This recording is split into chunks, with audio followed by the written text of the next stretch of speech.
At 5:38 on a Tuesday morning, the air inside Marigold Arms had already gone stale.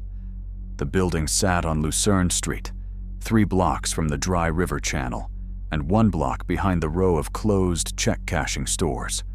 A 4-story block of faded stucco, with window units coughing warm air into the alley. Dawn had not yet reached the courtyard. The sky was a flat, colorless gray, and the sodium lamps above the parking spaces still burned over cars filmed with dust from the previous afternoon's wind. Jude Haskell called police from apartment 4B. He did not give his name at first. He cried so hard that the dispatcher had to ask him twice whether anyone was hurt. "She's gone," he said. The dispatcher asked who was gone. "My roommate, Clara. Clara Finch.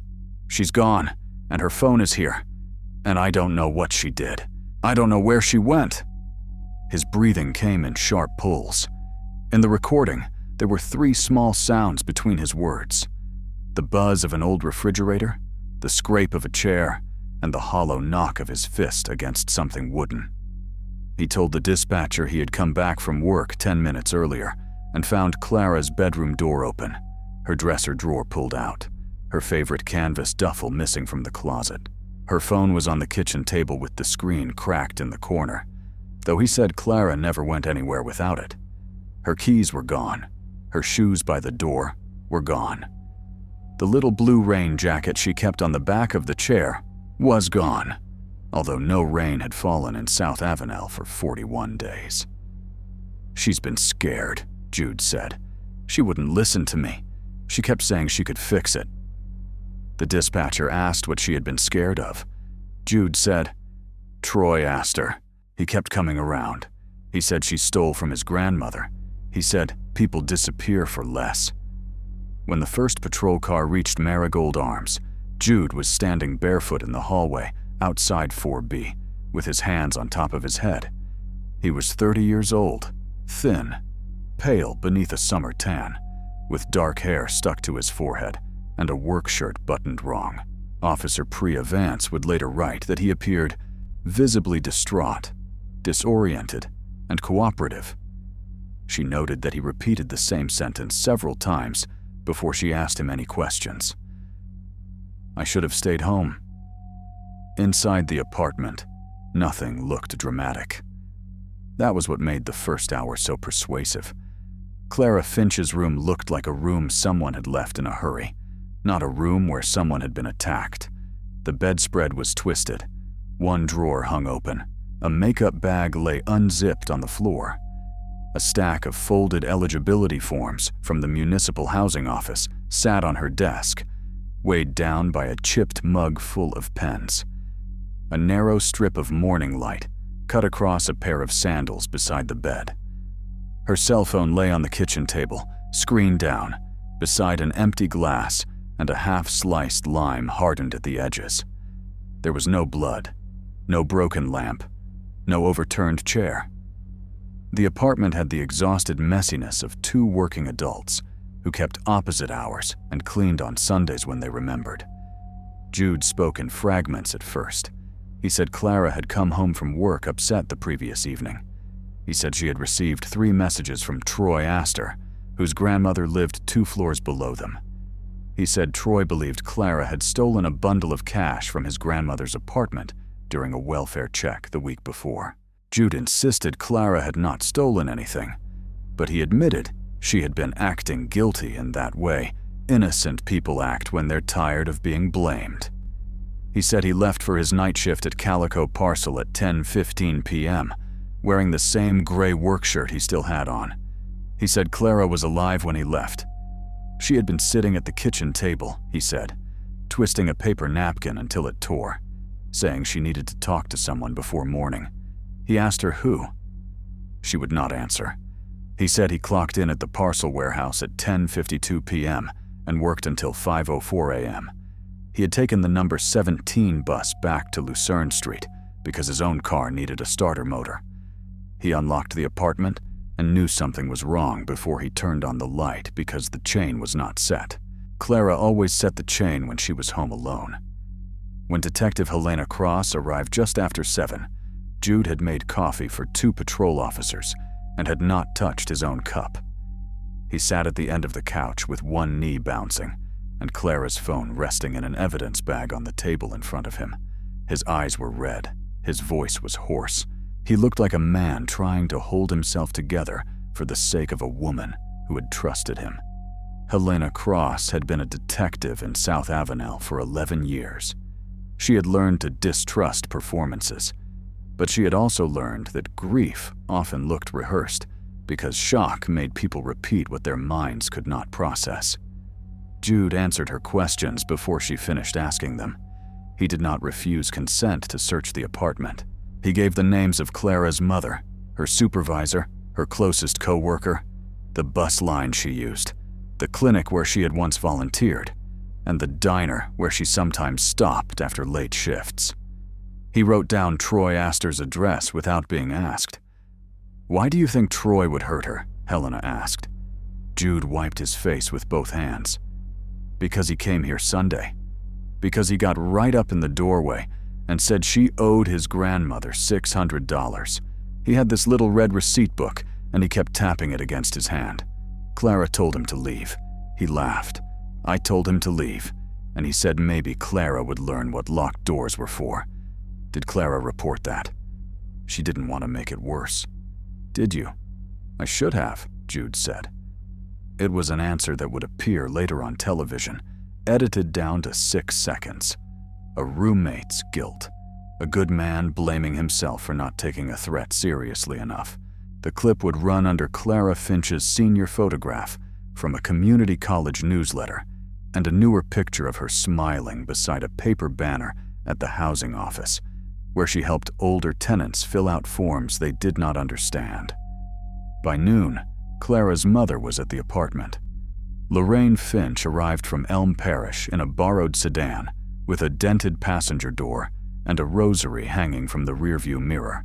Although she had not attended church in years, she was a compact woman with silver-black hair and a calm face that frightened the younger officers more than weeping would have. She did not scream when she saw Clara's room. She touched the bedspread, the pens in the mug, the cheap white curtains that Clara had hung with brass clips. Then she turned to Jude. "What did she say to you last night?" Jude seemed unable to meet her eyes. She said she was tired. Tired of what? Of being watched, of being blamed. Lorraine looked at him for a long time. "Clara called me at 9. She sounded angry, not scared."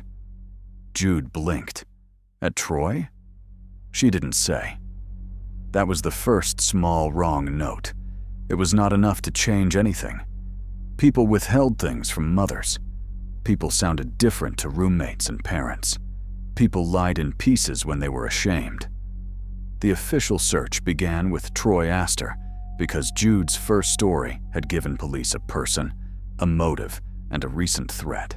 Troy was 26, unemployed, and known around Marigold Arms for showing up at odd hours to check on his grandmother, Yara Pohl, who had memory problems and kept cash in books because she did not trust banks. He had a loud temper and a record for a fight outside a bowling alley. Clara had visited Yara twice that month as part of a housing office outreach program after Yara fell behind on paperwork for rent assistance. Soon afterward, Yara insisted money was missing from her apartment. Troy decided Clara had taken it. When detectives questioned him, Troy denied hurting Clara, then admitted he had gone to Marigold Arms on Sunday and shouted through the doorway. He admitted sending messages. He admitted using the phrase, "people disappear for less," though he insisted he meant tenants could lose their apartments, not their lives. He had no clean alibi for the early morning Clara vanished. He said he had been asleep on his sister's couch across town. His sister had taken a sleeping pill and could not swear he was there. By evening, local news had Clara's name. By the second day, her photograph was taped to poles at bus stops and laundromats. Volunteers walked the dry river channel with bottled water and printed maps. Police checked the bus station, shelters, hospitals, towing yards, parking lots, the concrete underpasses where people sometimes slept in the heat. Clara's canvas duffel was found on the third afternoon in a locker at the South Avenel Transit Depot. It held 2 shirts, a packet of crackers, her spare glasses, and $28 folded into a sock. The locker had been rented with coins. The camera above it had been out for repair, a fact that felt ominous because it was useful to every theory at once. Troy could have planted the bag. Clara could have left it herself. Jude could have been right that she had run and wrong only about where. Inside the duffel, police found a note written in blue ink on a torn piece of housing office stationery. "I can't face what I did. Don't let them make you pay for me." The handwriting looked like Clara's at a glance. Her mother said it was close but too careful. The first document examiner said stress could account for the differences. The second said no conclusion could be reached. The note did what false notes often do. It did not prove a story. It made several stories harder to dismiss. For 3 weeks, Jude Haskell behaved exactly as people expected an innocent roommate to behave. He gave interviews. He handed out flyers. He slept badly and answered every call from Detective Cross. He corrected strangers online who called Clara a thief, but never defended himself when others asked why he had left her alone.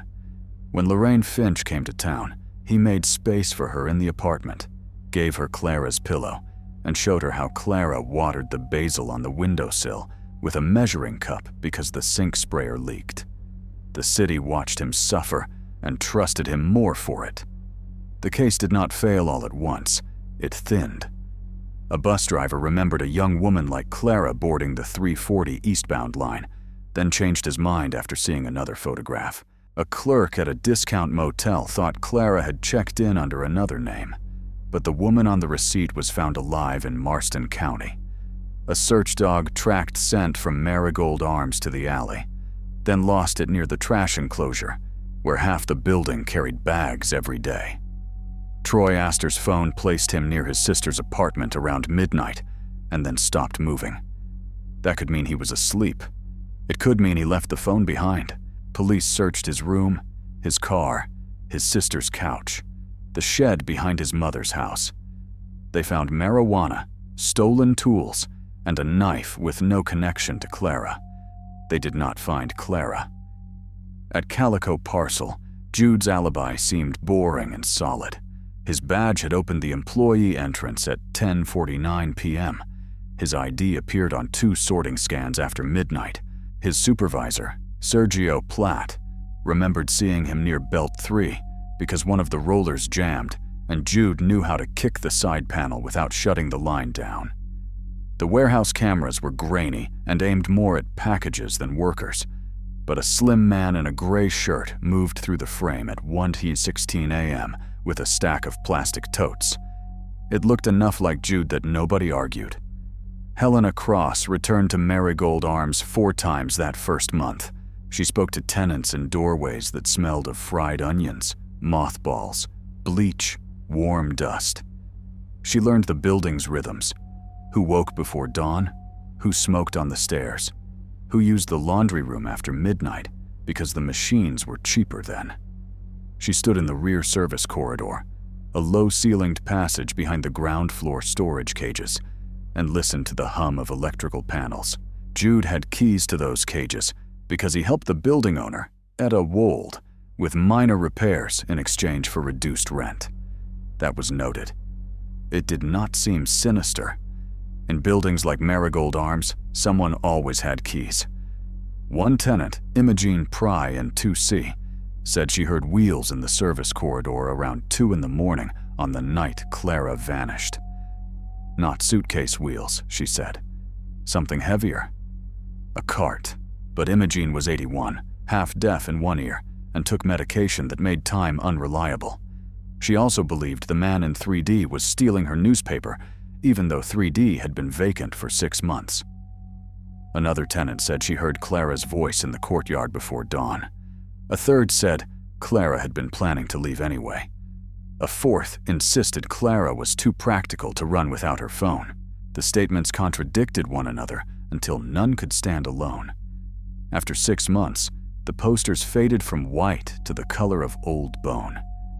After a year, Troy Astor moved away, though people still spat his name when the case came up. Yara Pohl died in a care home, confused to the end about whether Clara had taken money or helped her keep her apartment.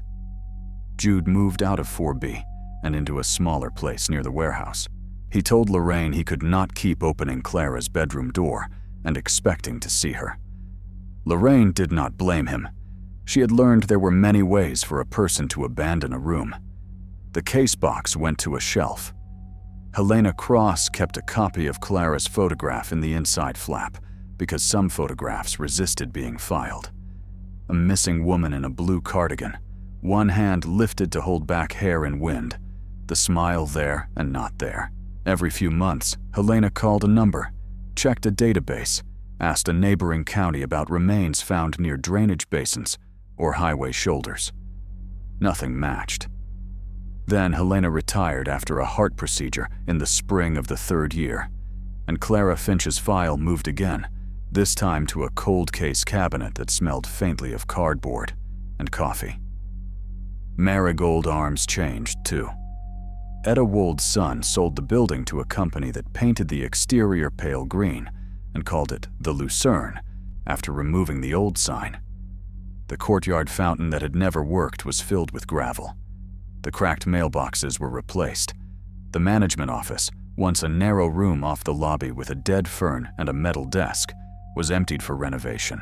In July, a contractor removed the brass intercom panel beside the front door, the one with cloudy plastic buttons and handwritten apartment numbers sliding behind them. He set it on the lobby floor and waited for the low-voltage technician to come disconnect the box in the wall. The technician was named Nolan Greer. He was 39, patient, and unpopular with property managers because he insisted on testing old systems before hauling them away. He had seen too many buildings lose fire alarms, gate buzzers, and emergency call lines because someone assumed obsolete meant dead. Behind the intercom panel, he found a small voicemail module, manufactured by a company that had gone out of business before Clara disappeared. It had a backup battery swollen at the seam and a red light that should not have been blinking. Nolan connected a portable handset and listened to the system prompts through static. Most of the saved messages were ordinary ghosts. Delivery drivers asking to be buzzed in, tenants complaining about a washing machine, a woman in 1A saying the hallway light was out, someone laughing and hanging up. The dates were wrong at first, blinking January 01, because the module had lost time whenever the power failed. Then, Nolan found the internal log, which had preserved call stamps from the phone company even after the display reset. There were 31 saved messages in the manager mailbox. Message 17 had been left at 1:42 a.m. on August 14th, 3 years earlier. Nolan almost skipped it. The audio began with scraping and breath. Then a woman whispered, "Please, please pick up." He stood alone in the gutted lobby with a screwdriver in his hand and listened. "This is Clara Finch in 4B. I don't have my phone." Jude took my phone. He said he was at work, but he came back before 1. He has my bag. He has the gray ledger. I'm in the back stairs. Please send somebody. There was a sound like a door opening somewhere far from the receiver. The woman's breath changed. A man's voice, lower and closer than hers, said, "Clara, don't make this ugly." She said, "You told them I stole it. You put Troy on me." Then something struck the metal near the intercom hard enough to distort the recording. The message ended with 9 seconds of static. Nolan played it twice more before he called the police. The first officer who responded thought it might be a prank. The second heard Clara's name and called a supervisor. By sundown, Detective Noah Sarin from Cold Case stood in the same lobby where Helena Cross had once stood and listened to the hidden voicemail through headphones while construction dust settled on his shoes. Noah did not know Clara Finch except through paper.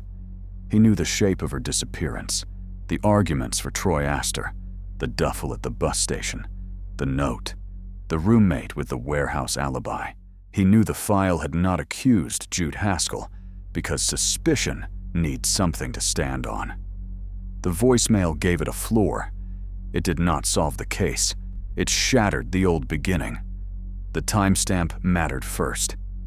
At 1:42 a.m., Jude was supposed to be inside Calico Parcel, more than 5 miles away, sorting packages under fluorescent lights. His badge record said he was there. A warehouse scan said he was there. A supervisor had remembered him there. Clara's voice said he was not. The second thing that mattered was the phrase he said he was at work. Clara did not sound confused. She did not sound like someone guessing. She sounded like someone correcting a lie before it was even told. The third was the gray ledger. No one in the original investigation had heard of it.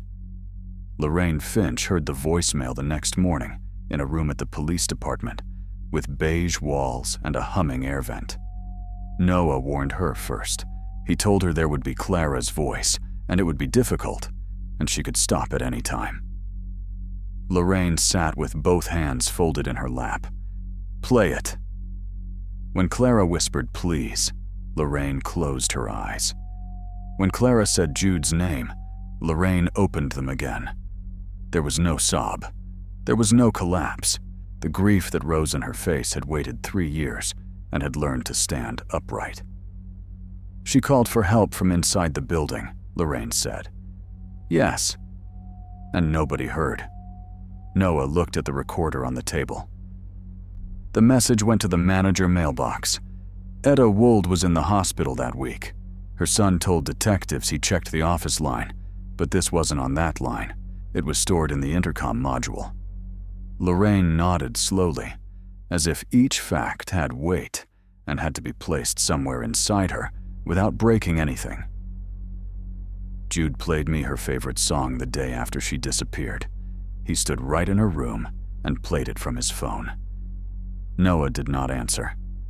"He hugged me," she said. I thanked him for loving her.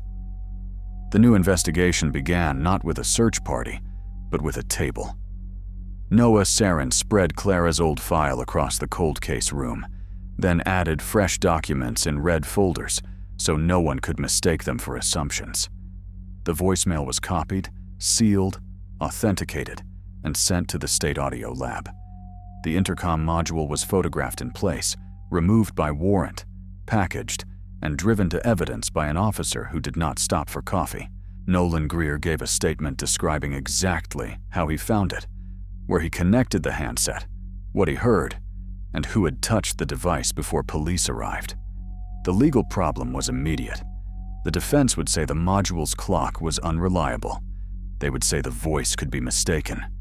They would say old electronics collect old messages, and old messages can be moved. They would ask why nobody found it before. They would ask why a killer would leave a voicemail if he had been smart enough to hide everything else. So Noah did not treat the voicemail as proof. He treated it as a map drawn by a dying flashlight. He started with Calico Parcel. The warehouse had changed software twice in 3 years, but payroll archives still showed Jude's shift on August 13th into August 14th. His badge entered at 10:49 p.m. and exited at 5:03 a.m. There was no record of a mid-shift exit. At first glance, the old alibi remained. Then an operations manager found a maintenance note from that month. The employee door sensor had malfunctioned for 12 days, recording entries, but not always recording exits because the magnet in the frame had slipped. A technician had replaced it the week after Clara vanished. Nobody had thought to mention it because nobody had asked whether Jude could have left without the system seeing him. The package scans were worse. At Calico Parcel, workers shared handheld scanners when batteries died. Jude's ID appeared on 2 scans after midnight, but the scanner itself had been assigned to Sergio Platt's belt. Sergio, when re-interviewed, looked older than his file photograph and ashamed before he understood why. "I thought he was there," Sergio said. "I saw the gray shirt." "Did you see his face?" Sergio rubbed his forehead. "Maybe once, maybe not. We were short that night. Belt 3 kept choking. Jude gave me his login because mine locked me out. He said if a supervisor asked, he was on break fixing his stomach. People did that. It wasn't a federal prison. Did he ask you to cover for him? No, not like that. Sergio swallowed. He said Clara was having a meltdown and he might need to call her. I told him to go outside if he was going to fight with his girlfriend. Was she his girlfriend? I don't know. He talked like she was his responsibility. That word began appearing in witness statements. Responsibility. Jude had used it about Clara in the early interviews. He told police she was fragile. He told co-workers she needed watching. He told Lorraine she forgot to eat unless he reminded her. He made care sound like custody, and custody sound like love. Clara's friends remembered it differently when asked again with Jude's name no longer protected by sympathy. Maribel Ochoa, who worked 2 desks from Clara at the housing office, said Clara had been saving to move out. Not because she hated Jude, because he had become too present. He waited outside her office if she worked late. He texted when she rode with co-workers. He joked that he was the only reason she survived adult life, then looked hurt if nobody laughed. She felt guilty, Maribel said. He had helped her when she first came to South Avenel. She didn't have furniture. Her car had died. He carried a mattress up 4 flights for her. He could be kind in ways that made you owe him. Did she fear him? Maribel took a long time to answer. She feared hurting him. That's not the same until it is. The gray ledger surfaced in memory before it surfaced in evidence. 2 weeks before Clara disappeared, she had told Maribel she found something in the apartment that made all the little stories line up. She would not say more at work. She said she needed to make copies first. On the Friday before she vanished, she came in with a paper cut across her thumb and dust on her black pants. She said she had been in the basement of Marigold Arms looking for the breaker panel after her bedroom lights went out. Jude had told her tenants were not allowed down there. Clara had rolled her eyes and said, "That's the point." Maribel remembered one phrase because it sounded strange. She said, "He keeps accounts like a church treasurer." Noah went back to the building with a warrant broad enough to make the property company angry. The renovations stopped.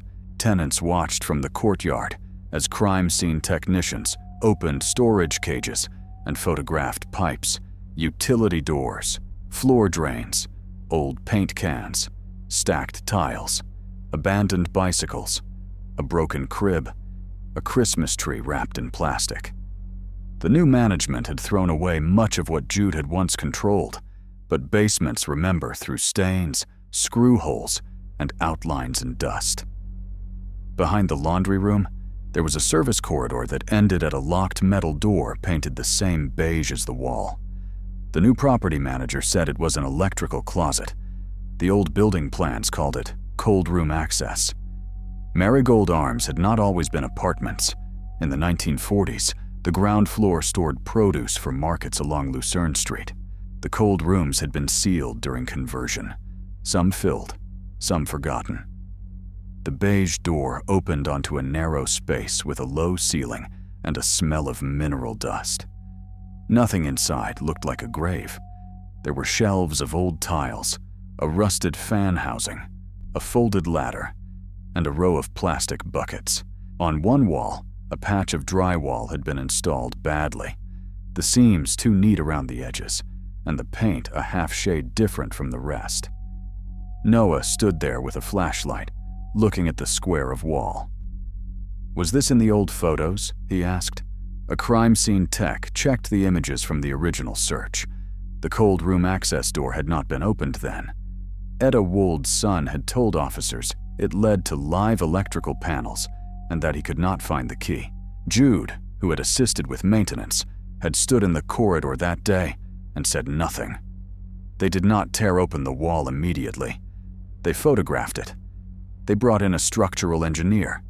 They brought in a dog trained for human remains, and the dog gave a quiet alert near the patched drywall, then again at the floor seam below it. By then, Jude Haskell had been under surveillance for 6 days. He was living in a narrow duplex on the east side, working part-time at a loading dock, and part-time repairing appliances for cash. He had not remarried. He had no public life around Clara anymore. When detectives knocked, he answered wearing a faded calico parcel shirt and looked from Noah to the uniformed officers behind him with the tired irritation of a man interrupted during breakfast. Then Noah said, "We need to talk about Clara Finch." Jude's face changed before he controlled it. Not fear, exactly. Calculation arriving too late. "I told you people everything," he said. "Not everything." At the station, Jude asked whether he needed a lawyer, then said he had nothing to hide, and sat down anyway. It was an old mistake made by people who believe their first story still belongs to them. Noah began gently. He asked about Clara. He asked about the night she disappeared. Jude repeated the original timeline with surprising precision, as though the years had polished it rather than worn it down. Clara upset at the table. Jude leaving at 10:15, warehouse at 10:49, home at 5:25, phone on table, bag gone. Troy asked her, frightening her. Clara possibly running. Noah let him speak for 40 minutes. Then he placed a transcript on the table. Jude read the first line and stopped. "Please, please pick up." The room's air conditioner clicked on. Jude stared at the paper as if it had been written in a language he recognized, but did not want to admit he could read. "What is that?" he asked. "It's Clara," Noah said. "Calling from the intercom at Marigold Arms at 1:42 in the morning." Jude gave a small laugh. "That's impossible." "Why?" "Because she was in the apartment when I left. Because I was at work." Noah did not say anything.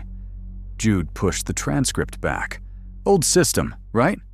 Those things mess up. Could have been any night." "She says you told people you were at work." "I worked nights. She could say that any night." "She says you took her phone." Jude leaned back. "She was angry at me sometimes. Clara got dramatic." Noah watched him move away from grief into irritation, from worry into assessment. "She says you had her bag." "She packed a bag." "She says you had the gray ledger." For the first time, Jude looked at the mirrored wall. Noah said, "Tell me what the gray ledger was." Jude folded his hands. "I don't know." The interview ended when Jude asked for a lawyer. That wasn't a failure. It was the first honest thing he had done in the room. The patched wall came open 2 hours later. The old cold room behind it was small, no larger than a walk-in closet, with brick on 3 sides and a concrete lip at the floor where ice once drained into a channel. The air inside had been sealed and sour for years. Technicians worked slowly.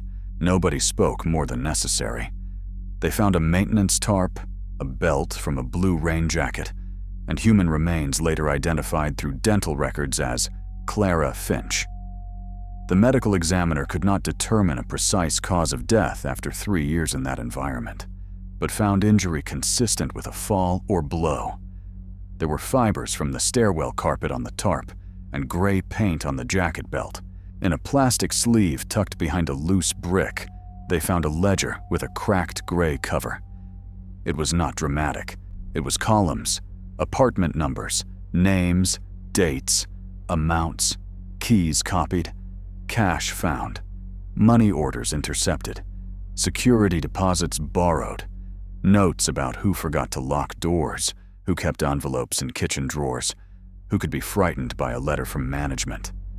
Some entries were in Jude's compact handwriting. Some had check marks. Next to Yara Pohl's name, there were 6 withdrawals disguised as repairs. Next to Clara's name, on the last page, 2 words had been pressed so hard into the paper that the pen nearly tore through. Found out. The ledger did not show a master criminal. It showed a patient parasite. Jude had used his maintenance access to enter apartments, copy keys, read mail, collect small amounts that embarrassed people enough to doubt themselves before calling police. He did not steal enough at once to bring detectives. He stole $20 from a jar, then $40 from a drawer, then a money order before it was signed. When tenants complained, he suggested they were forgetful. When relatives got angry, he directed them toward whoever had last visited. Clara had found the ledger because the power in her room went out, and Jude was not home to fix it. She went to the basement looking for the breaker and saw her own name written on a gray cover sticking from a toolbox. Once she understood the entries, she understood Yara Pole, Troy's rage, the missing cash, and the way Jude always seemed to know who was behind on rent before management did. She made one mistake. She confronted him before she got the ledger out of the building. The reconstruction took months because truth is not the same as proof. Prosecutors needed more than a hidden voice and a hidden body. They needed to show how the lie had been built, who had touched it, which parts were planted, which parts were panic. They found the torn housing office stationery in the original evidence and tested the indentation marks under the note. Beneath the written words, faint impressions showed a list Clara had written earlier that day. Yara cash, mailboxes, Jude keys, copy ledger. Tell LF, the initials were her mother's. The note in the duffel had been written on the top sheet of a pad after Clara's list had been torn away. The pressure marks did not convict Jude alone, but they gave Clara back her intention. She had not been planning to vanish. She had been planning to tell. They re-examined Clara's phone. It had been wiped with a cloth before police arrived, which had meant little at first because phones are handled constantly. A newer technique lifted a partial print near the SIM tray that matched Jude's left thumb. He had told police he found the phone on the table and did not touch it after calling. But the SIM tray had been opened around the time the phone shut down. Someone had removed and reinserted the card badly, causing the cracked corner to pop further from the frame. They found a purchase at a 24-hour hardware kiosk on Melrose Pike at 2:31 a.m. Drywall patch mesh, a small tub of joint compound, utility blades, disposable gloves, and 2 rolls of contractor bags. The receipt had been paid in cash, but the kiosk camera captured only a shoulder and a gray shirt. In the first investigation, nobody looked for hardware purchases because nobody knew a wall mattered. 3 years later, the footage was long gone. The transaction log remained because the kiosk company stored inventory data for warranty disputes. It was not enough. It was another brick. Imogene Pry, the tenant who had heard wheels in the corridor, was found living with her niece in a town 2 counties away. She remembered Detective Cross. She remembered Jude. She remembered Clara, because Clara had once spent an afternoon filling out forms so Imogene's rent would not rise. Noah played no recordings for her. He simply asked about the night. "I heard the cart," Imogene said. "Not a suitcase," I told them then. "What kind of cart?" "The one with the bad front wheel. It squealed, then stopped, then squealed. Jude used it for paint buckets." "Did you hear voices?" Imogene looked down at her hands. "A woman said, 'Don't.' Not loud. Like she was embarrassed to be heard." "Why didn't you say that before?" "I did not want to make it bigger if I was wrong. And he fixed my sink." She shook her head. "That sounds stupid when you say it after a body." It did not sound stupid to Noah. It sounded like how buildings protect predators, with favors, keys, and the shame of needing both. Troy Astor was harder to find. He had spent 3 years as the man many people privately believed had killed Clara Finch. He had lost jobs when background checks pulled up old articles. His grandmother had died, believing he might have made her troubles worse. When Noah and Helena Cross, who came out of retirement for the interview, sat across from him in a borrowed conference room at a public defender's office, Troy laughed once and then cried, with his face turned away. "I said awful things," he said. "I scared her. I know that. But I didn't touch her," Helena said. "We know." Troy pressed the heels of his hands to his eyes. "That doesn't give me 3 years back." "No," Helena said. "It doesn't." The city's memory changed slowly because people resist surrendering the version that made them feel useful. It had been easier to hate Troy Astor than to imagine Jude Haskell carrying coffee to police, while Clara lay behind a wall 2 floors below. Troy had fit the shape of danger. Jude had fit the shape of remorse. The first shape had been wrong. When the arrest finally came, it was not in front of cameras. Jude was taken outside his duplex just after dawn, when the street smelled of sprinklers hitting hot concrete. He wore jeans, a white undershirt, and sandals. His hair was longer than in the old interviews. A neighbor watched from behind blinds. Jude said nothing as officers placed him in the car. By then, his lawyer had a strategy. Jude would admit he returned to Marigold Arms that night, but only because Clara called him in distress. He would say he found her in the stairwell, furious and irrational, accusing him of theft. He would say she grabbed the ledger, stumbled backward, fell, and struck her head.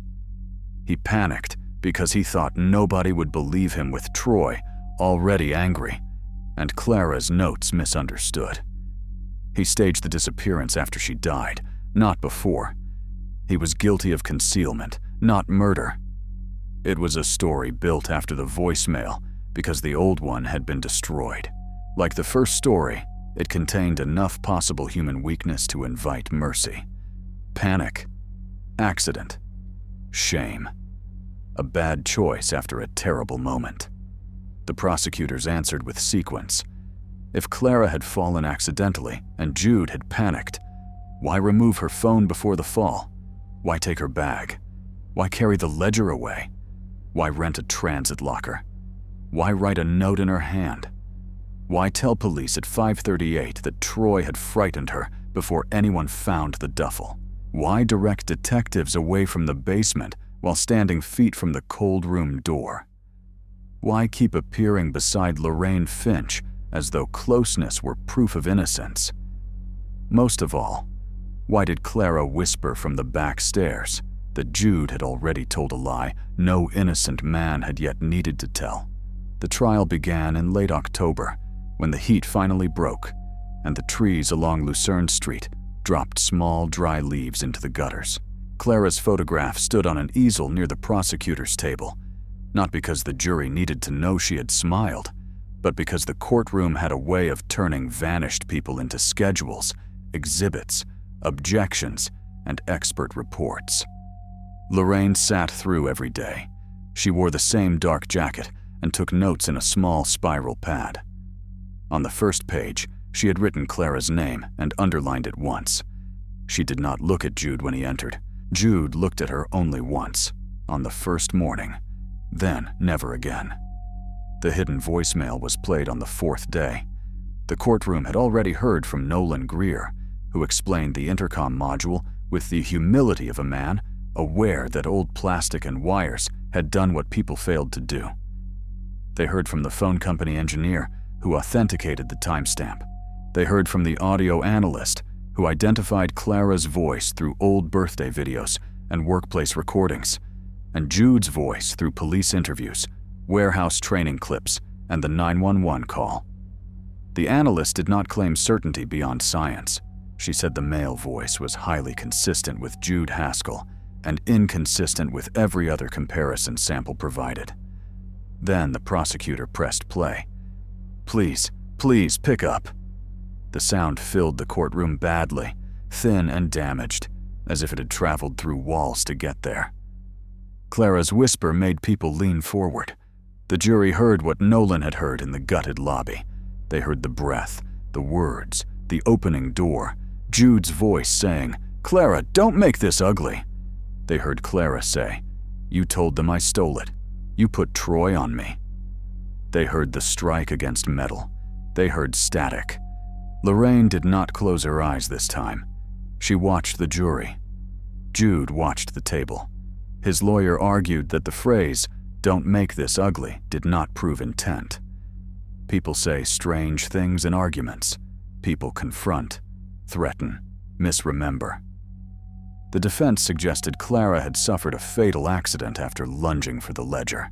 It suggested Jude's thefts, while shameful, did not make him a killer. It suggested panic-explained staging, and staging explained lies. The prosecution did not make Jude a monster. That would have been too easy to disbelieve. Instead, they made him ordinary in the most frightening way. A man who learned where people kept spare cash because he fixed their faucets. A man who enjoyed being thanked. A man who turned need into leverage. A man who could cry honestly for the life he destroyed because he believed his own ruin mattered as much as Clara's death. Maribel testified about Clara's plan to move. Sergio testified about the shared scanner. Imogene testified about the cart with the bad wheel. Troy testified, voice shaking, about threatening Clara and then becoming useful to Jude's lie. Helena Cross testified about the original investigation and did not spare herself. She told the jury that detectives had believed the wrong story because it came with tears, a timeline, and a suspect they could understand. The final exhibit was the gray ledger. It looked pathetic under courtroom lights, a cheap notebook with bent corners. It held no blood, no confession, no dramatic last sentence.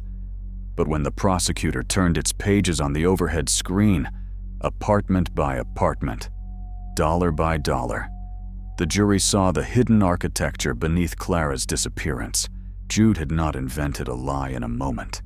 He had been living inside one for months, perhaps years.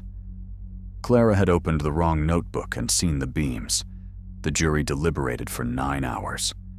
They found Jude Haskell guilty of second-degree murder, unlawful concealment of a body, evidence tampering, and theft from multiple tenants. The judge spoke for a long time at sentencing about trust, vulnerability, and the special cruelty of staging a disappearance because it forces the living to search in the wrong direction. Jude stood with both hands on the table. When offered a chance to speak, he said he never meant for any of it to happen. Lorraine looked at him then. For 3 years, she had imagined Clara in bus stations, shelters, motel rooms, ditches, cars, riverbeds, cities that did not know her name. She had imagined her hungry. She had imagined her ashamed.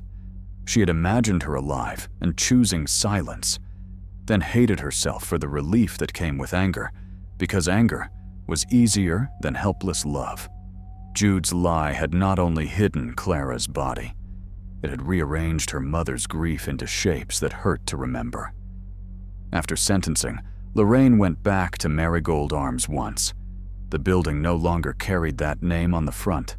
The Lucerne looked cleaner, brighter, less honest. The old brass intercom panel was gone, replaced by a black touchscreen that reflected the courtyard palms and the sky. A young tenant held the door for her without asking why she had come. The new manager walked her to the 4th floor. Apartment 4B had been renovated. White cabinets, gray counters, new windows that shut properly. There was no basil on the sill, no mug full of pens, no dresser drawer hanging open. Rooms are innocent, Lorraine reminded herself. Walls do not choose what they keep. In the lobby, Nolan Greer had asked police whether the old intercom panel would be returned after trial. It was not. It remained evidence. But before the building reopened, he had removed one small piece that had no evidentiary value, the cloudy plastic strip that once covered the handwritten button for 4B. He gave it to the detective, and the detective gave it to Lorraine in an envelope. She held it now in the place where the old panel had been. The strip was scratched, yellowed, and barely longer than her thumb. Behind it, in faded ink, someone had written 4B years before Clara ever moved in. Lorraine did not keep it because it was beautiful. She kept it because, for 3 years, the last true thing Clara tried to do was press a button and leave her voice somewhere in the building that had betrayed her. The message had waited in dust, in wires, in a box nobody thought to open. It had not saved her. It had not softened what happened. But it had refused to disappear. Outside, late afternoon light lay across Lucerne Street. Cars moved through it with their windows flashing. The dry river channel beyond the buildings was a pale line under the sky. Lorraine stood on the sidewalk and listened to ordinary sounds. A bus sighing at the curb, a dog barking from a balcony, a delivery cart rattling over uneven concrete. For years, that kind of rattling had belonged to dread. Now it was only a cart. That was not peace, exactly. It was one small object returned to the world. Clara's funeral had no coffin to hide behind. Her remains were cremated because Lorraine said her daughter had spent long enough sealed away. At the service, Maribel read a list Clara had kept in her desk at work, titled, "People to Call Before Friday." It was not poetry. It was names, extensions, rent deadlines, reminders to check whether Mrs. Pohl's form needed a witness signature. People cried harder at the list than they might have at a hymn because it showed Clara in motion, busy with other people's emergencies, unaware that her own was coming. Troy Astor stood at the back and left before anyone could thank him for coming. Helena Cross sat beside Noah Sarin and kept her hands folded around the program. Nolan Greer did not attend, but he sent a plain card to Lorraine with one sentence inside. "I am sorry the message waited so long." Lorraine placed the card in Clara's old desk drawer beside the plastic 4B strip. She did not play the voicemail at home. She had heard it enough. Clara's last words belonged to the court, to the case, to the proof that broke a lie. Lorraine wanted other sounds back. Clara laughing too loudly at a game show. Clara leaving a message about forgetting laundry detergent. Clara calling from the grocery store to ask whether bay leaves were necessary or just something recipes said to sound serious. The police returned Clara's phone months after the trial. It was still cracked at the corner, still ordinary. A technician had recovered fragments of deleted text threads, but nothing that changed the case. Lorraine charged it once, not because she expected anything, but because mothers perform irrational acts with sacred seriousness. The screen lit. The wallpaper appeared. A photograph of the courtyard at Marigold Arms taken from above, the fountain empty, a blue plastic chair in the corner, sunlight striking the railings. There were no new messages. Of course, there were no new messages. Lorraine sat at her kitchen table until the screen went dark again. Then she put the phone away. In South Avenel, people eventually learned to say the case differently. Not the girl who vanished after stealing from an old woman. Not the roommate who tried so hard to find her. Not the Troy Astor case. They said Clara Finch. They said Jude Haskell. They said the voicemail. The story became shorter, as stories do, but the true version always depended on the same impossible contrast. A man called police crying before sunrise and said his roommate was gone. He sounded broken. He sounded frightened. He sounded believable. 3 years later, her own hidden voice answered him from the wall of the building where he had left her. She had not gone. He had.